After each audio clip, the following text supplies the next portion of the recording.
नमस्कार दोस्तों। आज इस घटना की कहानी मैं आपके सामने लेकर आ गया हूँ ना, इस कहानी को थोड़ा दिल थाम कर सुनिएगा।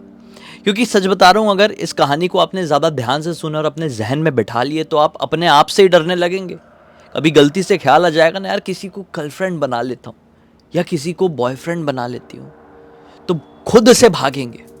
जी हाँ, क्योंकि इस दुनिया में कई बार ऐसी ऐसी चीज़ें भी घट जाती है ना कि उसके ऊपर विश्वास करना पॉसिबल नहीं रहता है। ये बहुत सारे लोग हमारे सामने कह रहे थे कि वहम होगा, झूठ होगा, फेक होगा, और वो चीज़ कहीं इतिहास के पन्ने में दब जाती है। लेकिन मैं आपके सामने ऐसी ऐसी चीज़ें लेकर आते रहता हूँ, इसलिए आपसे यही उम्मीद करता हूँ कि लाइक कर दिया करें, वीडियो को डेली लाता हूँ। सब्सक्राइब नहीं किए तो सब्सक्राइब भी कर दिया करें। खैर, आगे बढ़ते हैं। क्या होता है कि कुछ साल पहले की बात है, छत्तीसगढ़ में दुर्ग नाम का एक बड़ा शहर है। दुर्ग के अंदर काफ़ी सारे छोटे छोटे गांव। तो दुर्ग से लगा ही हुआ एक बिल्कुल छोटा सा इलाका, एक छोटी सी बस्ती। वहाँ पर एक साधारण सी महिला रहा करती थी, जिस महिला का नाम था प्रभा। वो अपनी लाइफ बड़ी अच्छे से जी रही थी, साधारण तरीके से। उसका काम था कि एक स्कूल हुआ करता था वहाँ पे। उस स्कूल में जाती थी, बैल वैल बजाने का काम, साफ सफाई करने का काम, पानी वानी भरने का काम किया करती थी। आज के टाइम पे आप स्कूलों में देखेंगे तो वाटर कूलर वगैरह सब कुछ होते हैं, लेकिन पहले तो मटके वगैरह में पानी रहते थे, तो मटका धोना, उसमें पानी भरना, ग्लास व्लास धो के रखना, बच्चों की कोई प्रॉब्लम हो गई कुछ तो उनकी मदद कर देना, ऐसा वाला काम किया करती थी प्रभा। साधारण जिंदगी जी रही थी। प्रभा के परिवार में कोई नहीं था, मतलब देखा जाए तो सिर्फ प्रभा अपनी दादी जी के साथ ही रहा करती थी। शादी वादी हुई ही नहीं थी। वो दादी को ना एक बहुत बड़ी जिम्मेदारी समझती थी, और ऑब्वियसली दादी उसकी जिम्मेदारी थी भी, काफ़ी ज़्यादा वृद्ध थी और वो ठीक से चल फिर भी नहीं पाती थी। इसलिए प्रभा ने डिसाइड करी थी कि जब तक दादी जीवित है तब तक शादी नहीं करूँगी, और उम्र बढ़ गई और दादी जी फिर मृत्यु हो गई उनकी, तो फिर देखूंगी लाइफ में क्या करना है क्या नहीं, लेकिन ऐसे शादी नहीं कर पाऊंगी। तो ऐसी वो जी रही थी भाई। लेकिन ना, कुछ ही टाइम बाद उसको एक आदमी से प्यार हो जाता है। ये आदमी इसी गांव का एक किराना दुकान वाला आदमी था। ये किराना दुकान वाला आदमी शादीशुदा था, उसकी पत्नी भी थी, उसका बच्चा भी था। वो आदमी पता नहीं कैसे क्या बात किया, कैसे क्या रिएक्ट किया प्रभा के सामने, कि प्रभा उससे प्यार करने लगी, उसको बहुत अपना मानने लगी। प्रभा को पता था कहीं ना कहीं मैं गलत कर रही हूँ, उसका परिवार है, लेकिन वो आदमी भी तो ऐसी काम कर रहा था यार, अपने परिवार को छोड़ के। ठीक है, प्रभा ऐसा कोई सपने नहीं देखती थी कि उसके साथ शादी करूंगी, अपना परिवार बढ़ाऊंगी, बस अच्छा लग रहा है तो लग रहा है। एक टाइम ऐसा आया कि दोनों छिप छिप कर मिलने लगे। और इसी रीज़न से प्रभा के दिमाग में उसके प्रति काफ़ी ज़्यादा एक वो बढ़ने लगा कि मतलब यार, ऐसा कैसे हो सकता है कि ये मेरे साथ इतना टाइम स्पेंड करता है फिर अपने घर जाता है। एक दिन प्रभा ने बोली कि देखो, ऐसा नहीं चलेगा, मुझसे हो ही नहीं पा रहा है, मैं लाख गलत क्यों ना हूँ, हमारा रिश्ता काफ़ी आगे बढ़ चुका है, मैं नहीं चाहती कि तुम ऐसे दो नाव पे पैर रख के बढ़िया अपना ट्रैवल करो। एक नाव चुन लो, या तो मैं या तो पत्नी। अभी तुम बोल दो तुमको अपनी पत्नी बच्चे के पास जाना है, मैं एक शब्द नहीं बोलूँगी, चूका चा नहीं करूँगी, और अगली बार से तुमको अपनी शक्ल नहीं दिखाऊंगी। लेकिन अगर तुमने मुझे चुना तो फिर तुमको अपना सब घर बार छोड़ के मेरे पास आना होगा। तुरंत ही ये बोल देता है कि देख, हमारी जैसे पहले बात हुई थी वैसे ही चलेगा, मैं दो नाव या चार नाव वो मेरी मर्जी है, उसमें पैर रख के चलो, ठीक है। तुझे मेरे साथ रहना है तो रह, नहीं रहना तो मत रह, मैं अपने पत्नी और अपने बच्चे के साथ खुश हूँ। प्रभा ने बोली कि ये तो बड़ा अजीब मामला है, अगर ऐसी बात है, ये अपनी लाइफ अच्छे से जी रहा है, तो फिर अब मैं भी जीऊँगी। प्रभा का एक तरीके से दिल टूट गया था, और दिल टूटा हुआ इंसान कुछ भी काम करने लगता है कई बार। तो खाली इस आदमी को दिखाने के लिए उसको लगता था कि मेरे कुछ काम करने से ये जलेगा, उसका आशिक जलेगा। इसलिए प्रभा ने एक दूसरे आदमी की तलाश करना शुरू करी। दूसरे आदमी की मतलब अब उसने ऐसा नेचर बना ली कि वो लोगों को थोड़ा भाव देने लगी। तो उसी स्कूल में, प्रभा के ही स्कूल में, एक और आदमी काम किया करता था। ये स्कूल का एक तरीके से कैसा कर्मचारी था मैं बताऊं, जैसे प्रिंसिपल्स ऑफिस हो गया या हेडमास्टर्स ऑफिस हो गया, उसमें फाइल वाइल जमाने का काम किया करता था। तो वैसा वाला, मतलब उसकी कॉपी किताब वाला काम हुआ करता था। तो उसको थोड़ा सा भाव देने लगी, और अपने आप में ही, उस आदमी का नाम रवि था, रवि भी इसको पसंद करने लगा। अब भाई, जब कभी भी मौका मिलता, प्रभा रवि के साथ घूमने फिरने के लिए जाती, और जब कभी भी मौका मिलता वो किराने दुकान वाला भी आदमी जिसका नाम दिलीप था, मैं नाम नहीं बोला स्टार्टिंग में, दिलीप के साथ भी मिलती जुलती। अब दिलीप को सही में प्रॉब्लम होने लगी। जिस चीज़ के लिए प्रभा ने ये सारी चीज़ों की शुरुआत करी थी, रवि से मिलना जुलना, उसके साथ टाइम पास करना, उसके साथ घूमना फिरना, वो उसका सक्सेसफुल हुआ। वो आदमी दिलीप चिढ़ने लगा प्रभा से। अब आए दिन प्रभा से लड़ाई करता कि तू ऐसा क्यों करती है। तो ये बोल लेती कि तुम भी तो अपने घर वालों के साथ रहते हो, मैं तुमको मना करी क्या? तुम भी मेरे साथ भी घूम रहे हो, अपनी पत्नी के साथ भी रह रहे हो, तो मैं भी तुम्हारे साथ भी रह रही हूँ, उसके साथ भी रह रही हूँ। ये चीज़ सुन के ना उसको आग लग जाती थी दिलीप को। दिलीप ना थोड़ा शॉर्ट टेम्पर टाइप का आदमी था, बहुत आग लग जाती थी। एक रात की बात है, दिलीप कहीं तो भी शहर की तरफ गया होगा, दुर्ग की तरफ गया होगा और अपनी साइकिल से अपने घर की तरफ लौट रहा था, किराने का दुकान का कुछ सामान लेकर लौट रहा था। तो रास्ते में पड़ा एक खेत। उस खेत की तरफ इसने देख लिया कि ये दोनों एक पेड़ के नीचे बैठकर हाथ में हाथ डाले बड़े प्यार से बात कर रहे हैं। इसका दिमाग ही ख़राब हो गया। इसने अपनी वहीं पर साइकिल लगाया और एक पेड़ के पीछे छुपकर इंतज़ार करने लगा कि अब ये क्या करते हैं, कहाँ पर जाते हैं। थोड़ी देर देखा, अब प्रभा और वो आदमी, वो रवि, उसी के स्कूल वाला जो आदमी है, वो दोनों उठे और अंधेरे की तरफ कहीं जाने लगे। ये पीछे पीछे पीछे पीछे उनका गया और एक पोर्शन आया, काफ़ी बड़ा ग्राउंड टाइप का, बंजर खेत टाइप का इलाका था ये। वहाँ पर आकर ये दोनों थोड़े नज़दीक आ ही रहे थे एक दूसरे के कि पीछे से ये डंडा लेकर गया और सबसे पहले रवि के सर पर वार किया, फिर प्रभा के सर पर, और अपने पास, आप हंसिया समझते हैं जिससे कुछ कुछ काटा जाता है खेतों में, वो भी रखा हुआ था।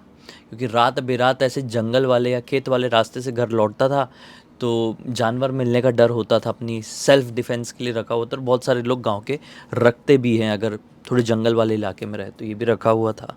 उसने उस चीज़ से भी ये दोनों के ऊपर वार किया और दोनों को मृत्यु के मुंह में डाल दिया। दोनों वहीं पर ख़त्म हो गए। इसका गुस्सा अब शांत हुआ। अब इसने सोचा कि ये तो मुझसे हो गया ये कांड, अब क्या करूं। इसने ये दोनों को पकड़ा और थोड़ी और आगे की तरफ ले जाकर उनको वहाँ पर दफन कर दिया। किसी को कुछ पता नहीं चला क्योंकि प्रभा की दादी बहुत ही ज़्यादा कमज़ोर थी, बहुत ही ज़्यादा बूढ़ी थी। और ये जो रवि नाम का लड़का था ना, ये अपने घर वालों से ज़िद करता था कि मैं शहर जाना चाहता हूँ, गांव में नहीं, मुझे दुर्ग जाना है, वहीं पर अपनी लाइफ आगे बढ़ानी, ये करनी है, वो करनी है। तो घर वालों को क्या लगा कि ये जो हमारा लड़का है वो शहर भाग गया है उसी के साथ, प्रभा के साथ, क्योंकि एक छोटा सा गांव है, यहाँ पर किसी का भी लफड़ा चलेगा तो गांव के लोग देखेंगे तो बात होगी, फैल जाएगी बात। तो सब लोग मानने लगे कि प्रभा और रवि या तो दुर्ग या तो दिल्ली मुंबई कहीं तो भी भाग गए। गांव में उनकी शादी नहीं होगी क्योंकि बिल्कुल डिफरेंट कास्ट के हैं और प्रॉब्लम हो जाएगी बहुत सारी, इसलिए दोनों भाग गए। समय के साथ वो दोनों को लोगों ने भुलाना शुरू कर दिया। लेकिन कुछ साल बाद जहाँ पर वो ग्राउंड था जहाँ पर दिलीप ने प्रभा और रवि के मृत शरीर को दफनाया था, वहाँ पर लोगों का आना जाना शुरू हो गया। लोग वहाँ से जब भी गुजरते ना, उनको चीखने चिल्लाने और रोने की आवाज़ सुनाई देती, एक नहीं दो दो किसी की। अब लोगों को समझ में नहीं आया कि यहाँ से जाते हैं साला कौन चीखता चिल्लाता है, क्या है ये।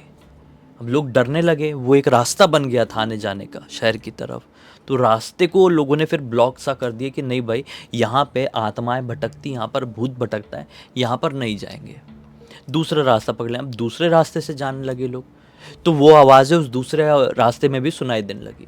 तो गांव के लोग बड़ा परेशान हो गए कि हमारे गांव के ये रास्तों में चल क्या रहा है। शहर जाने वाले जितने भी रास्ते हैं वहाँ पर किसकी रोने और चीखने चिल्लाने की आवाज़ सुनाई देती है। जब कभी भी वहाँ से गुजरो तो क्यों कई बार तबीयत खराब हो जाती है और समझ में नहीं आता कि क्या हुआ, बुरे बुरे सपने क्यों आने लगते हैं। गांव के लोग बड़ा परेशान हुए, इसलिए डिसाइड किए कि एक तांत्रिक बाबा को बुलाया जाए और कुछ करवाया जाए। तांत्रिक बाबा आए। तांत्रिक बाबा से पूछा गया ऐसा क्यों। तांत्रिक बाबा कुछ बता तो नहीं पाए, लेकिन तांत्रिक बाबा ने एक प्रकार का शुद्धिकरण कर दिया और बोले कि यहाँ पर अब सब शांत हो जाएगा, कोई भूत प्रेत नहीं आएगा, कुछ नहीं होगा। और तांत्रिक बाबा की कही हुई बात सही भी साबित हुई। तांत्रिक बाबा वहाँ पे शुद्धिकरण करके गए हैं और चीज़ें शांत हो गई। अब लोग बिंदास शहर की तरफ आ रहे जा रहे थे। इनफैक्ट वो वाला रास्ता जो सबसे ज़्यादा डरावना लग रहा था, वहाँ से भी आ रहे जा रहे थे। किसी को कुछ सुनाई नहीं दे रहा है, किसी को कुछ फील नहीं हो रहा है। प्रभा और रवि का मैटर कंप्लीटली क्लोज हो चुका है, लोग मान गए कि वो चले गए कहीं पे, जबकि बेचारे अभी भी कहीं दफन है और उनकी ही चीखने चिल्लाने की आवाज़ें सुनाई देती है, उनकी ही आत्माओं की। लोगों को नहीं पता है ना, गाँव के लोग बेचारे मासूम है, सच्चाई तो सिर्फ और सिर्फ दिलीप को पता है। दिलीप को यकीन है कि उनकी आत्माएं भटकती, लेकिन दिलीप अपना मुंह बंद रखा है, बिल्कुल जिपलॉक। एक और चीज़ बता दूं, दिलीप को पैरालिसिस भी हो चुका है, उसको अपने कर्मों की सज़ा मिलनी शुरू हो गई है। वो इतना कमज़ोर हो चुका है कि खुद से अपने बिस्तर से भी नहीं उठ सकता था। उसकी पत्नी ही उठाएगी, वॉशरूम जाना है तो भी, खाना भी खा रहा है तो ऐसे हाथ काँप काँप के, एक साइड का पूरा शरीर वो हो गया और एक जो हाथ बचा हुआ है वो भी बहुत ज़्यादा काँपता है। उसको उसकी सज़ा मिलने लगी है, बोल भी नहीं पा रहा है अपने आप में, मतलब खुद को मुंह नहीं दिखा पा रहा है। खैर, कुछ सालों बाद उसी पॉइंट पे जहाँ पर उसने उनके मृत शरीर को दफन किया था, एक छोटा सा अस्पताल बनता है। अब उस छोटे से अस्पताल में लोगों का आना जाना शुरू होता है, किसी को भी कुछ भी प्रॉब्लम होगी वहाँ पर जाएंगे। लेकिन रात में अगर कोई भी उस अस्पताल में भर्ती रह रहा है तो उनको फिर से वो चीज़ें सुनाई देने लगी, किसी की एंटिटी भागते हुए दिखाई देने लगी। रात में अस्पताल में कोई कर्मचारी भी रुके तो उसको भी जोर जोर से किसी के रोने की आवाज़ सुनाई दे। कर्मचारी डर जाए कि ये चलता क्या है यहाँ पे। तो अब अस्पताल का सिस्टम ऐसा हो गया, जब खुला था तो डिसाइड किया गया था 24 घंटे खुला रहेगा, लेकिन अब अस्पताल को 24 घंटे नहीं, कुछ ही 12 ही घंटे खुला रखते हैं और फिर बंद कर देते हैं। लेकिन जब अस्पताल बंद होता है, क्योंकि अब घटनाओं काफ़ी साल बीत चुके हैं, भूतिया घटना कौन से ईयर में शुरू हुई थी, अब काफ़ी साल बाद, लगभग 20 साल का समय बीत चुका है, 20 साल समय क्रॉस हो चुका है। तो 20 साल बाद जो जनरेशन आई है उनको पता ही नहीं है कि ये जो अस्पताल जहाँ पर बना हुआ है उसका पास्ट क्या है। वहाँ पर पहले कभी कोई नॉर्मल ग्राउंड हुआ करता था, वहाँ से चीखने चिल्लाने की आवाज़ सुनाई देती थी, फिर वहाँ पर एक रास्ता बना, फिर और लोगों के साथ प्रॉब्लम हो गई, तांत्रिक बाबा आए, अस्पताल बना, अस्पताल में भी चुड़ैल की आवाज़ सुनाई दे रही है। अब की जनरेशन को ये पता ही नहीं, अब की जनरेशन इन द सेंस सन 2000 मैं बात कर रहा हूँ, ये कोई 23 या 24 के आसपास की, इस जनरेशन को पास्ट पता ही नहीं है। इस जनरेशन के लोग क्या देखे, अस्पताल बना है, अस्पताल का ग्राउंड है, क्रिकेट खेलने जाएंगे। तो अब यहाँ पर बच्चे क्रिकेट खेलने जाया करते थे, मस्त खेलते थे क्रिकेट, एंजॉय करते थे। लेकिन जब कभी भी रात के 9-10 के बाद का समय हो तो इनको भी आवाज़ें सुनाई दे।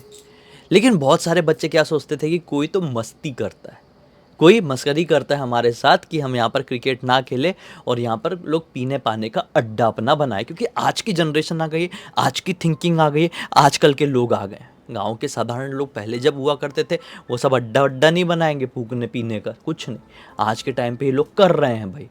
तो बच्चों को ऐसे लगता था जो क्रिकेट खेलते थे। तो ऐसी एक दिन क्रिकेट खेले तो बॉल चली गई एकदम छत पे, अस्पताल 1 फ्लोर का ही है, उसके छत पे चली गई। रात के लगभग 10 का समय हो रहा था और यहाँ पर लाइट्स भी लगी हुई है, स्ट्रीट लाइट, उसकी रोशनी में खेल रहे थे बच्चे लोग। बोले क्या करें, छत में जाएं क्या कैसे तैसे करके।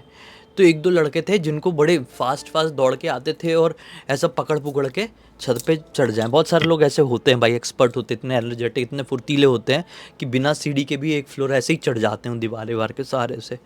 तो ऐसा एक लड़का था, वो एक लड़का साला छत पे चढ़ गया और जैसे ही वो छत पे पहुंचा, बाकी सारे नीचे जितने क्रिकेट खेलने आए, वो जैसे ही छत पे पहुंचा ना, उसको छत के कॉर्नर में एक आदमी और एक औरत ऐसे रेंगते हुए दिखाई दिए ज़मीन में, लिटरली रेंगते हुए। इसकी तो हार्ट बीट वहीं पर रुक गई। बोला ये क्या है, इसकी ऐसी की तैसी। और वही आवाज़ निकाल रहे थे, वही आवाज़ जिसको सुनाई दी, जो इतने दिन से यहाँ पर ये लोग क्रिकेट खेलते थे और आवाज़ सुनाई देती थी, इनको लगता था कोई मस्ती करता है नशा पत्ती करने के लिए ताकि हम यहाँ से चले जाएं। वही आवाज़ ये देखा कि ये औरत और आदमी के पास सारे वो रेंग रहे, उनका चेहरे में बहुत सारे चोट के निशान हैं, आँखें निकली हुई है, हाथ वाथ कुचले हुए, मतलब बहुत ज़्यादा भयानक दिख रहे थे वो। ये डर गया, सामने बॉल रखी है, उसके हाथ पैर काँप रहे, बॉल लूँ कि नहीं लूँ। फिर भी बड़ी हिम्मत से बॉल लिया और छम से नीचे कूद गया। डर इतना गया था, जैसी वो छत से नीचे कूदा, नीचे रेत थी, कुछ नहीं होता, नॉर्मली किसी को भी कुछ ना हो, अच्छी खासी रेत थी।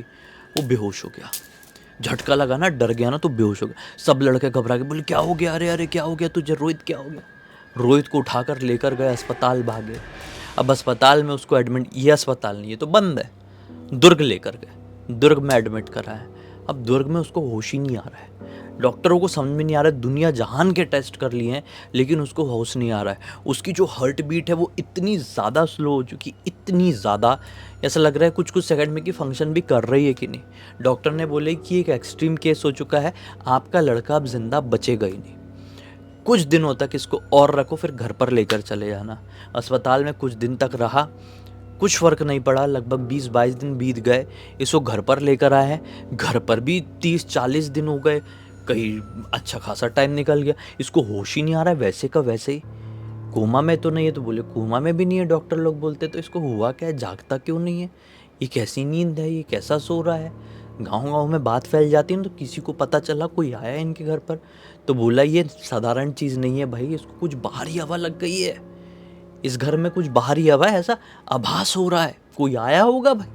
बाबा बाबा नहीं था लेकिन कोई आया होगा जानकार, कोई बुजुर्ग, उसने बोला इस घर में कोई बाहरी हवा है, इस लड़के को लेकर जाओ, किसी को दिखाओ, तुम क्या डॉक्टर डॉक्टर खेल रहे हो, हॉस्पिटल हॉस्पिटल खेल रहे हो। बोले तांत्रिक बाबा के पास लेकर जाओ। तांत्रिक बाबा के पास लेकर गए भाई, इस गांव में कोई नहीं था, थोड़ा दूर गांव में, 4 गांव आगे एक तांत्रिक बाबा, उनके पास लेकर गए। तांत्रिक बाबा ने उसको लिटाए, उसके सर पर ऐसा विभूति रखे, उसके सर पर ऐसा हाथ रखे, फिर अपने सर पर भी बिल्कुल दूसरा हाथ ऐसा रखे, कुछ मंत्र पढ़े, और अब शायद तांत्रिक बाबा उसके शरीर में प्रवेश करके वो सब कुछ देख पा रहे थे जो वो देख पा रहे हैं।